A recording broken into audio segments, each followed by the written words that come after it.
Ladies and gentlemen, good afternoon. MotoGP has hit Europe for the first time in 2025 with the Estrella Galicia 00 Grand Prix of Spain. Welcome to the pre-event press conference here at the Circuito de Jerez. Angel Nieto for round 5 of 22 this season. We are joined by the top 4 riders in the World Championship, led by, of course, Ducati Lenovo team rider Marc Marquez. Marc, 4 poles, 4 sprint wins so far this season, 3 Grand Prix wins as well. Marc, a MotoGP winner here in Jerez back in 2014, 2018 and 2019. To Marc's right, we welcome a BK8 Gresini Racing rider, Alex Marquez. Alex, second in the World Championship, podiums in all 4 sprints so far, 3 Grand Prix podiums as well for Alex. He won his first Moto2 race here in Jerez in 2017, and he made his Grand Prix debut all the way back here in 2012. Welcome, Alex. To Marc's left is Ducati Lenovo teammate Pecco Bagnaia, third in the World Championship is Pecco, 6 podiums so far in 2025, and what a record here in Jerez for the Italian, winner of the last 3 Grand Prix, including last year's epic battle with Marc. And completing today's lineup, delighted to welcome Pertamina Enduro VR46 Racing team rider Frankie Morbidelli. Frankie 4th in the World Championship and celebrating his first double podium last time out in Qatar, 3rd in the sprint and 3rd in the Grand Prix. Gentlemen, welcome to all 4 of you. Big weekend, of course, for the Spanish riders. Marc, we'll start the press conference with you. Amazing start to the season. Here in Jerez last year, you took your first Ducati pole and your first Ducati podium. It feels like all the Spanish fans are almost expecting you to win here this weekend. How are you feeling about the weekend ahead, and how special, given your story with Jerez, Marc, would it be to win once again here in front of your home crowd? Yeah, of course, for Spanish riders it's a special GP, but in the end it's a GP. It's a race where we expect, well, it's sold out. The circuit is sold out. We expect a lot of fans out there supporting. First ever MotoGP podium here in Jerez on Sunday. Yeah, I mean, for sure could be super nice, but for that we need to start the weekend with the same mentality that we did these first 4 races of the season. To first. What is it about this track that seems to bring out the best in you? And what about this weekend? Do you think it could be another battle again with Marc like last year? It's always fantastic to start again the European season. You feel more like home. It's different, and I really like it. And luckily this... Let's hope it's a great show between the 2 of you again here on Sunday. Pecco, thank you very much. We'll come on then to Frankie Morbidelli. As you mentioned, Frankie, it's been a fantastic start to 2025 for you. Top 4 in every Grand Prix so far, with those 2 podiums as well. How do you see Jerez from a personal point of view, Frankie? Is it a good track to be in the mix again here this weekend? And do you feel like you're going to be a potential contender with Alex, Marc and Pecco for the podium once again? Well, Jerez is a great track. It's an historical track of the calendar. It's beautiful. Always the crowd is really passionate here, and it's the home race for many of the riders in the grid, in the MotoGP grid, but also Moto2 and Moto3. So it's an interesting weekend for sure. We started very well the season. We started with a great pace. We went step by step better and better, improving our weak points, and until arriving on Sunday Qatar, where in the first 10 laps I had a really an unbelievable feeling till I didn't get quite right the tire usage. We just need to keep on working like we started, and keep on doing what we know, and let's see where we can finish at. Okay, gentlemen, best luck to all 4 of you this weekend. MotoGP Social later, as always, but for now we'll invite questions, please, from the media. Thank you very much. Hi, Borja Gonzalez for DAZN. A question for Alex, Pecco and Franco. Do you think that you can beat this Marc Marquez version, and how? You have the crystal ball. I mean,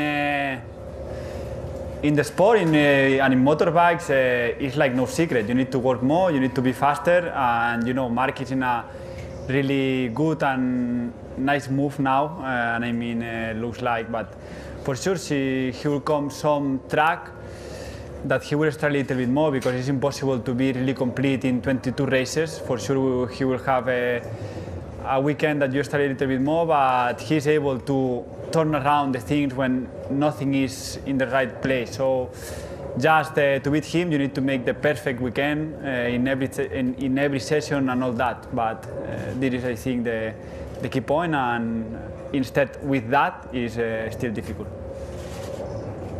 Yes, I believe that I can fight to and have a battle to the win. I think the potential I have is great enough to have a fight, and the reason why I'm struggling to do it is because I'm struggling to feel good, and I'm seeing that he's in a fantastic shape and he's doing everything perfectly. So we all know the potential of Marc, and to beat him you need to be a step in front, and I'm working on it. But yes, I think that my potential is good enough to at least fight. Yeah, the way Marc started the season is unbelievable. The way he's able to nail every aspect of a weekend, every aspect of a lap, every aspect of a race approach, it's impressive. So for sure, if you want to beat him, you have to do your best, the best you can do, and everybody needs to bring their A game or even better. Hi everybody, Mela Chercoles from Diario AS and Cadena Ser. My question is for Pecco. Pecco, beating Marc again in this track, but for the first time with the same colors and the same bike, could change for you the trend of the year? A new championship will be? I don't know. I think Marc is in a situation where he knows that he can also finish second without risking too much. But he's a rider that normally he don't want to finish second. So I'm here to try, and surely if I will win this Grand Prix, it's also because all the improvements we did from the start are working well. So we just need to focus on the weekend, on being competitive, and then if I will have the chance, I will try it. But the trend is improving from the first race, so we just need to continue like this. Hi, Matt Oxley from the Oxley Bomb MotoGP podcast. Question for Marc.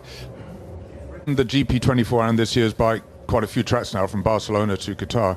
So knowing what you do know about this bike, how do you see the problem that you had last year with the GP23 and the new tyre? Now you can see it from this side of the wall.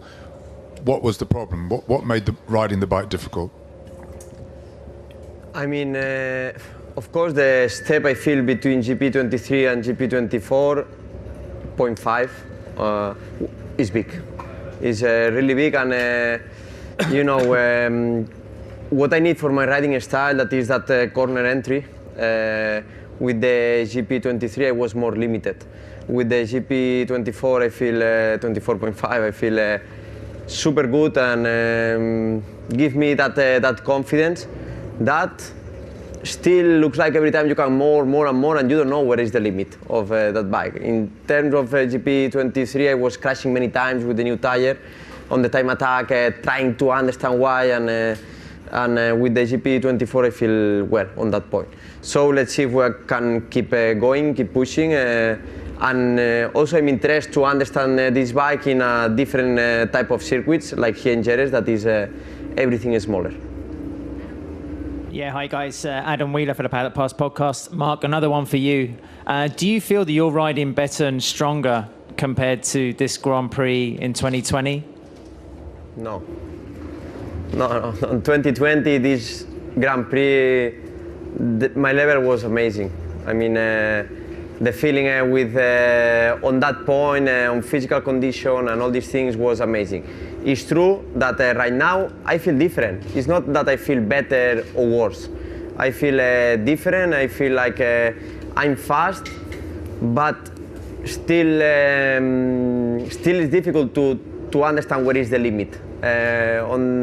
On that bike, after riding 10 years, I understand exactly where was the limits and which points I need to improve, where attack.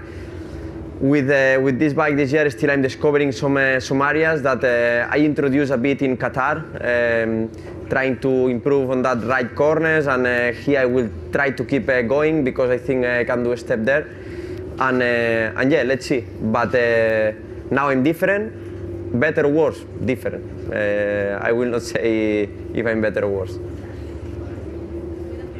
Hi guys, Guido Venneman from Raceport in the Netherlands. Question for all four of you. This weekend, Ducati can equal Honda's record of 22 consecutive victories in the Premier class. How far do you think Ducati can make this streak? Do you think you can win all races this year? Why not?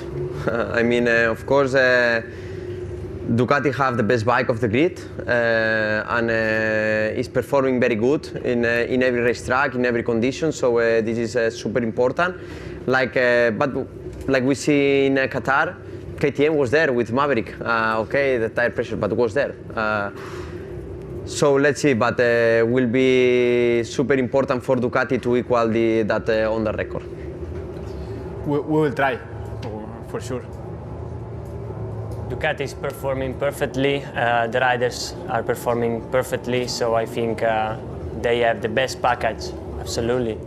And it can continue like this till the new regularment. So the hope is that we will continue like this.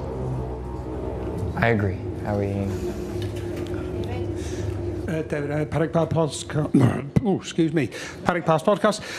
Pecco, question for you. You've been the rider the longest on a Ducati. When I first started working in MotoGP nearly 20 years ago, this was a terrible track for Ducati. This was the track where all the Ducati riders feared to come, and now it feels like the Ducati is really strong around here. You've seen the Ducati change. How has the Ducati changed to make it so competitive here?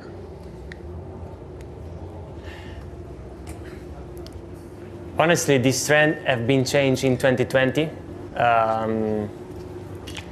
when the same bike that wasn't working well in this track started to working well in these tracks. I was my second season, and we started working on some details. In my case, engine brake, that I was completely in the opposite side of the one that Dovi was using.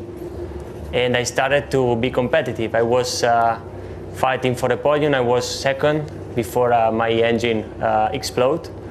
But the trend it have changed in 2020, and the bike was the same. So sometimes it's more the rider or it's more the adaptation that can change the bike. Okay, here. Diego Lacabe for Onda Madrid Radio. It's a question for Pecco and Franco about, do you hope or do you expect some growing of rivalry between Marquez brothers to get some advantage, because they are managing very well that rivalry and the Marquez brothers? I mean, do you know that old history about Cain and Abel? How do you manage the border to be brothers and to be rivals? Because it's not normal. You told to us a couple of days ago. Thank you very much. So who have to me and okay. They are brothers, and they are fighting for an amazing objective, no? To win the titles. In this moment, Alex is doing a fantastic job to equalize the performance every race weekend, and is always very consistent.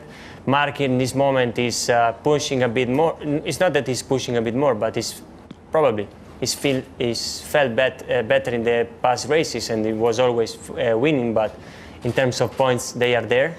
So I don't think they will start to argue because they're brothers, and all the arguments they will discuss at home. But when they will in the race weekend, they will be super professional and fighting for the objective. And I don't think that if Alex will have the chance to win, Mark will do stupid things or the same in both cases. Yeah, I mean, looking at their relationship is beautiful between two brothers, generally speaking, you know. They help each other, they work a lot together, and the way that they were able to do their achievements, it's really unbelievable and nice to see. For sure, it's gonna be a singular thing to see two brothers fight for a world championship, or anyway compete for a world championship. Let's see how they manage this thing. Is their business. Hello, gentlemen. Sorry. Yes? Okay. No, just a moment. Alex. Oh, okay. I mean, still many championships to go in front of us, so I hope to have that problem. Would be nice to arrive in the last 3 races fighting for a championship with your brother. I mean, for sure will be a nice problem. So hope, and I hope to have that problem, honestly speaking. No, I mean, yes, of course, we are brothers, and we are helping. I want the best for him, and I hope that he wants the best for me, but in the end, we know that if I help him and he help me, we will be stronger on the racetrack. This is the most important. But a part of that, for me, what he's doing Alex is amazing. I expect, honestly speaking, that for the long championship, the main rival will be Pecco. But why? Because we will have the last version of the 24.5, and the bike Ducati is working and will improve. I don't know what will receive Alex, but what he's doing with the 24 version is amazing, and he's riding in a very good way, and he's the fastest rider in many corners inside of Ducati. So a pleasure, I'm very proud of him. Hello, gentlemen. This is Frank Weying from Ziggo Sport. Mark, to your right. Hi. A question to you, Mark. Like everybody is saying, the Ducati is the best bike. Now, you've won 3 out of 4 Grand Prix. You've won all the sprints, but you've also won a lot of Grand Prix with the other manufacturer, with Honda. What gives you more satisfaction? Because it looks from the outside that riding the Ducati is, let's say, easier or less difficult than riding the former bike that you rode. What gives you more satisfaction, winning with Honda or winning with the best bike on the grid?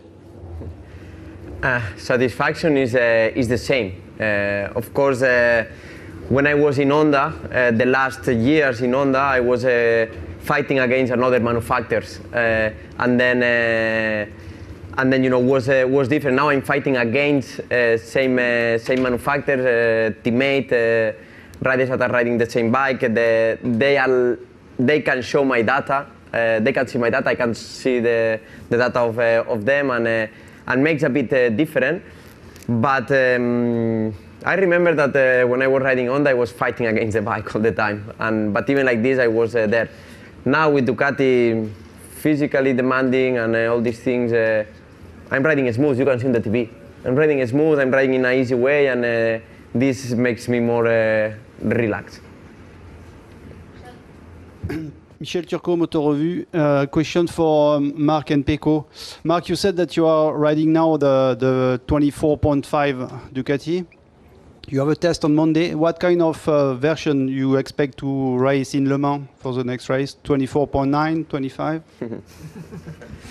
We are it's competition, and as we see, because it's obvious, in Qatar we introduced a small thing, then the tail wings also change a bit. Pecco was riding in with one seat, I was riding with another seat, and yeah, I mean, as a Ducati team, we are trying to keep working, and because we are there, we are super competitive, but we cannot sleep because the competitors will arrive and are improving. So this is the best thing inside Ducati, that the engineers always want more and more, and even if it's a small problem, they try to fix as quick as possible.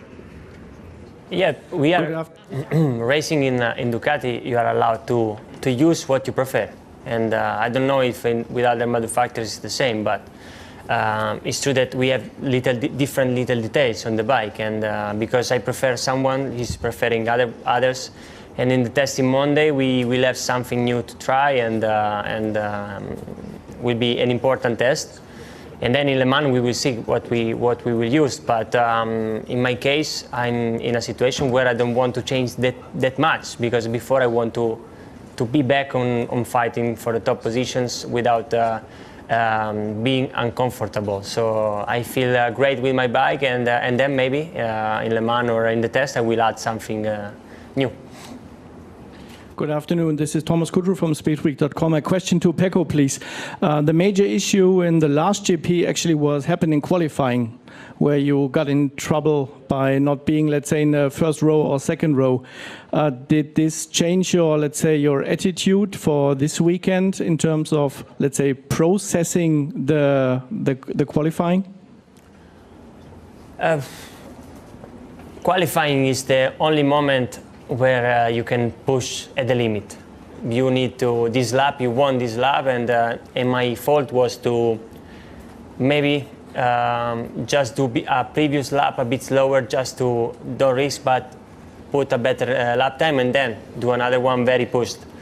Because I entered with in the first attempt, I didn't feel comfortable with something on the bike, and then in the second one I was feeling much better and I was pushing hard. But then maybe it was a bit too much and I crashed in corner 4. But qualifying right now is one of the most important moments of the weekend. We have just one qualifying for both starts, so it's important to don't commit mistakes and start always in the front row. But I will not change my attitude. I will push like always. Yes, question for Pecco and Marc. What do you feel when David Ardocci tell me for my newspaper after the race of Qatar that Ducati has the king of MotoGP by Marc and the prince of MotoGP by Pecco? We are in the castle of MotoGP, that is Ducati. ¿Qué te ha parecido esta? No está mal, pero a ver, Pecco, eres un torero. Ya he contestado. It's good. For the age, is normal. It's older, so yeah, he's the king. Soy más viejo. It's okay? Thank you. Hello, it's Mirko Colombi. Question for Franco. Franco, keeping calm, you get the results. So your strategy is not just opening the throttle, but the attitude. Is it correct? Yes, I try to keep calm and be calm in most of the times. For sure, it's not easy to do, and it's not what I do. Well, as many people know, or many people close to me, I get nervous quite easily sometimes. But I try to keep calm. That's for sure when I function better. Hi, this is Manuel Pesino for Riding Sport Japan over here. A short question to 4 of you. After seeing what we saw in Qatar with Maverick Viñales, do you think that the tire rule should stay like it is, or something has to be changed? And if yes, in which way? For me, the thing is that the question of safety, as Michelin say.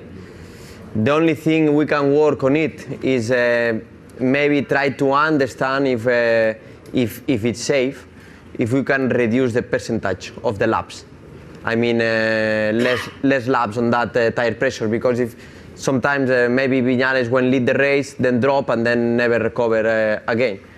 So yeah, the only thing I see is that reduce the percentage, but always Michelin need to accept, because it's terms of safety. Yes, must say it. Maybe you can adjust a little bit that, but I mean it's rule for everybody, and you need to. Is there the competition also is these details? Like they said, rules are rules, and you need to stay over this limit that Michelin's put for safety. It's true that years ago we were racing with the same tire, but with a lower pressure. But I think that right now the limit we had in Qatar was very low. So I think that in this situation the limit can stay there without penalize our performance, and we can continue like this. Yeah, the way the MotoGP bike is soliciting the tires, it's really aggressive and it's really strong. So to have some safety thresholds from Michelin, I think it's the correct thing to do, and it's correct to follow their rules. Another question for you, Mark. You had to fight twice in your career in MotoGP with your teammate, when you start with Danny and now with Pecco. How different is it, these two periods in your career? I mean, of course, when I arrived in MotoGP, I had the best teacher, that was Danny, how to ride a MotoGP bike, and my riding style in the beginning was super similar, or I tried to copy him. That in some aspects was impossible because his technique was amazing. Then, of course, right now I arrive with 32 years old, that my riding style is my riding style. But Pecco is doing some things different than me, using the things in a different way, and I try to force myself to copy him, and in that small aspects, to improve my riding style. The fight in the end, when you are on the racetrack, is another bike with the same color, but you fight, as I fight against Alex in the other races, for your maximum. But it's true that inside the team, in the end, the target is try to bring the title in the red color. Okay, coming up next is MotoGP Social. Just a quick reminder to the Italian and Spanish media that the riders will remain afterwards, and you'll be able to ask questions in Italian and Spanish. That's just a quick reminder. So our game here in MotoGP Social is Who Is It? We'll give you some clues, and we want you to name the rider. So number one, who do we think number one is? Write down your answers and we'll ask you who you think that is. Let's wait until Mark's got his answer for number one, and then we'll ask the World Championship leader who we think that is. Turn your boards around, gentlemen, when you think you've got number one. Have we got number one? Yes. We'll do it one by one, guys. Before we move on, we'll do it one by one. Mark, have you got an answer for number one? Turn the board around and tell us who you think that is. Martin. Jorge Martin, pretty easy one. Alex, who have you gone for? 89. 89, of course. Yeah, it was Jorge Martin. Frankie, I guess you went for Jorge Martin as well. Yeah, all four on Jorge Martin. Some good news actually about the world champion. Aprilia telling us today Jorge will leave Doha on Saturday and continue his recovery in Europe. Okay, who is number two? Here's the clue. Who do we think this is? Bastianini. Pecco's gone for Enea Bastianini. Mark's gone for Frankie. Enea. What do you think, Frankie? Who's that? Is you? Somebody's going to be kicking themselves very, very shortly. Frankie's gone for Enea. The answer is... I put Rins in the first moment. The answer is... No, Rins no es. It's Pecco.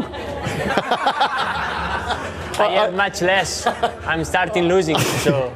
Pecco, you want to start worrying when we get to my stage. That's when you want to start really worrying. Okay, who is number three? Who do we think this is?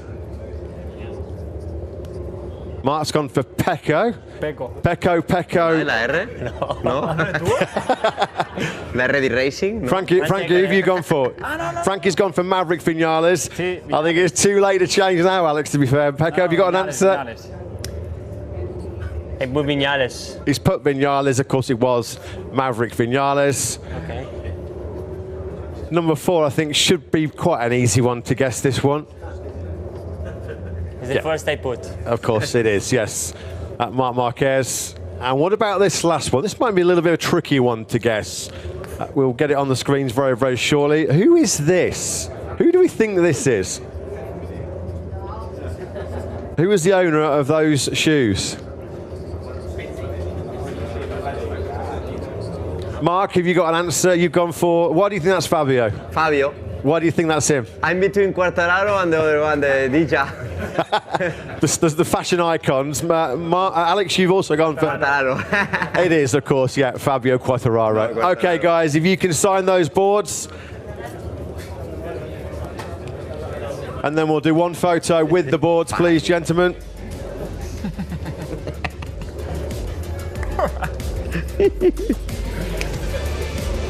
If we can get you to stand with the boards initially, that would be great, thank you.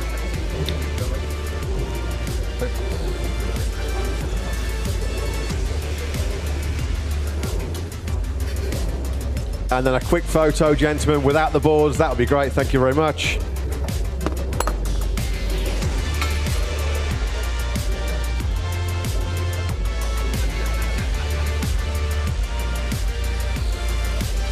Okay, have a great weekend, all four of you. Thank you very much.